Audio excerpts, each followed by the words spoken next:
Good morning, Greg. Could you just quickly provide us a rundown of your double net transactions in the past 12 months?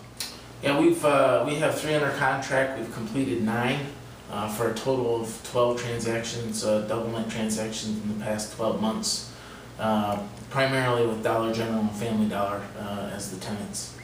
What can you tell us about cap rates? The cap rate average is somewhere in the low 10s, 10.10, and the low being 9.36, the high being 10.78. What about the price points on these deals? Price points are anywhere between 287 and 907,000, with an average around somewhere in the low 500s, 529, I believe. What can you tell us about the lease term remaining when these deals close? The average lease term remaining is 7.29 years remaining. The window on that has been real tight, somewhere between the lowest lease term remaining has been 5.54 and the highest is 8.3 or 8.5 years. So an average of 7.29 years. What about the average closing time frame once the deal goes to contract?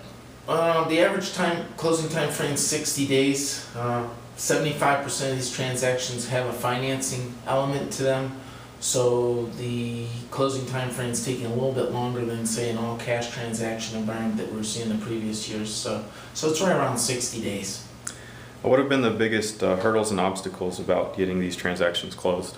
There's 3 main obstacles. Not unusual with definitely not unusual with these types of transactions. They're pretty common. Number 1 is seller expectations, especially in this environment where you're seeing double net or triple net transactions with long lease terms selling at cap rates lower than even 2007.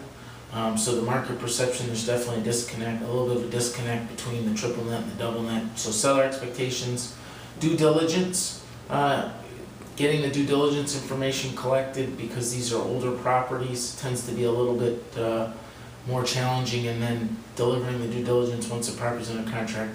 And then the third common hurdle that still exists out there is just ownership transfer issues with notifying the tenant and getting the rents, and because it's double net, getting the property management and vendors and all those kinds of things in place.